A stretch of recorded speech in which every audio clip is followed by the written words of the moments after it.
প্রশ্ন ফাঁস রুখতে কড়া আইন কেন্দ্রের, হতে পারে জেল, কোটি টাকা জরিমানাও হতে পারে। ইউজিসি নেট বাতিল, নিট নিয়ে চলছে জোর টানাপোড়েন। তার মাঝে গুরুত্বপূর্ণ পদক্ষেপ কেন্দ্রের। প্রবেশিকা এবং প্রতিযোগিতামূলক যে সমস্ত পরীক্ষা রয়েছে সেক্ষেত্রে প্রশ্ন ফাঁস রুখতে public examination prevention of unfair means act 2024 কার্যকর করার কথা ঘোষণা করা হলো। কি রয়েছে এই আইনে সেটা আমরা দেখে নিই।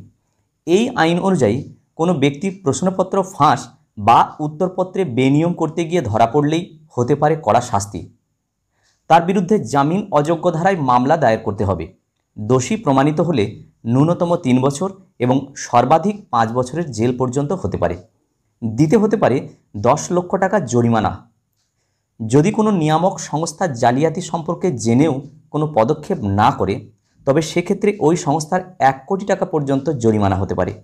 ওই সংস্থার কোনো উচ্চপদস্থ আধিকারিক যদি এই কর্মকাণ্ডে যুক্ত থাকেন তার সর্বনিম্ন 3 বছর এবং সর্বোচ্চ 10 বছরের কারাদণ্ড পর্যন্ত হতে পারে। এছাড়াও 1 কোটি টাকা পর্যন্ত জরিমানাও হতে পারে। পরীক্ষা আয়োজক সংস্থা যেটা রয়েছে সেই আয়োজক সংস্থার তরফে কেউ যদি জালিয়াতিতে যুক্ত থাকেন তাহলে তার বিরুদ্ধে নেওয়া হবে কড়া ব্যবস্থা। সেক্ষেত্রেও ন্যূনতম 3 বছর এবং সর্বোচ্চ 10 বছরের পর্যন্ত সাজা হতে পারে এবং সঙ্গে রয়েছে 1 কোটি টাকা পর্যন্ত জরিমানারও ধার্য। তো এখানে আমরা দেখতে পাচ্ছি দ্য গ্যাজেট অফ ইন্ডিয়া অর্থাৎ ভারতকার রাজপত্র এখানে আমরা দেখতে পাচ্ছি এবং সেখানে এই যে প্রিভেনশন অ্যাক্ট যেটা চালু করতে চলেছে সেটা ডিটেলসে এখানে কিন্তু দেওয়া রয়েছে। যাই হোক, অনলাইন প্রতিদিন পত্রিকায় এই প্রতিবেদনটি প্রকাশিত হয়েছে। আমি এই ভিডিওর মাধ্যমে শেয়ার করার চেষ্টা করলাম।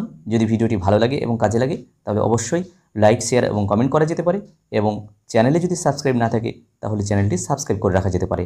সবাই ভালো থাকুন, সুস্থ থাকুন। ধন্যবাদ।